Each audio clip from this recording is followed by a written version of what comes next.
when you go over the Bob Lazar story, like what are you? How much of you cries bullshit? How much of you's like I'm more on the side. I think he's the most credible whistleblower because he didn't profit from didn't it. profit, and they prosecuted him for running a prostitution ring. Which maybe he was. Which I think he was. He pled down to pandering, but they also raided him during the Jeremy Corbell documentary. While they're filming the documentary, the FBI raided his facility, and they said they were looking for something, and supposedly he has a version or a sample of stable element 115. What? That's supposedly.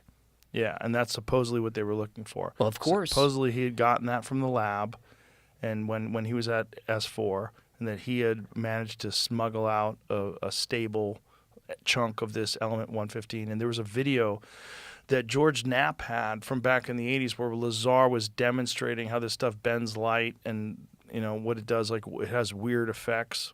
How soon after that raid was 115 is now called Moscovium? How soon after that raid was 115 synthesized? I think it was synthesized in Russia.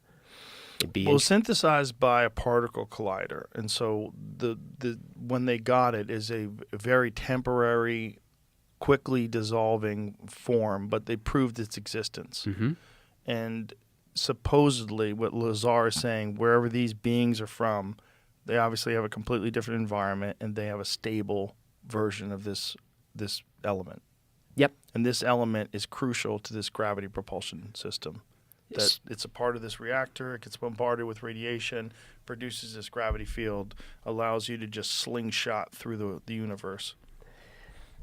I don't know. Are they working to stabilize it? I don't know what's going on behind the scenes, man. Why would they raid Bob Lazar? That's that spectrum of believability again. Exactly. Here's a guy who's being attacked and tormented. In the middle of filming the documentary. You know the Nixon story with Jackie Gleason? I know that Gleason was into UFOs. Tell the story. The story is Gleason got into UFOs because him and Nixon were drinking one day, and Nixon was like, "You want to see some shit?" I wish I was drinking with that. Can you imagine? And then he takes him. He flies him out to wherever the base is and shows him a crashed UFO and these bodies that they have in freezers. And it was Wright-Patterson? I do not know. I don't know if Jackie Gleason ever said. The story came from Gleason's wife, and it was an article in some sort of a magazine. But then there's the house that Gleason built in upstate New York that looked like a UFO. Like Gleason built a home. Yeah, that was like a disc. I'm going to look into this. It's such a good story. I wonder where they went. Reportedly would have been in Homestead Air Force Base. It might be in Florida. In 73. I think that's where they were when they were playing golf. And embalmed. Was reportedly shown embalmed bodies of 4 alien beings. Dun, dun, dun. So Nixon exposes the UFOs to a civilian, and then it does not go well for Richard Nixon after that. Well, I think what went badly for Richard Nixon was that Richard Nixon was inquiring as to who killed JFK, and he said he thought he knew. And he was kind of talking about it publicly, and they're like, okay. Yep.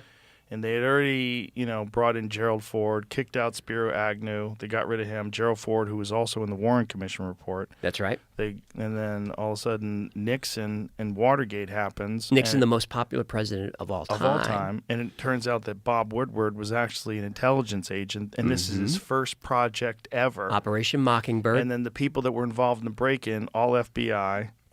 G. Gordon Liddy. Yeah, the whole thing is a coup. All was a coup, all was a setup. Yeah, and we're all parroting, Nixon was a crook. That guy was a crook. He was this or that. Like, they did a great job. The PSYOP was wonderful. I'm a patsy. Yeah. They say it over and over. Mm-hmm. Yeah.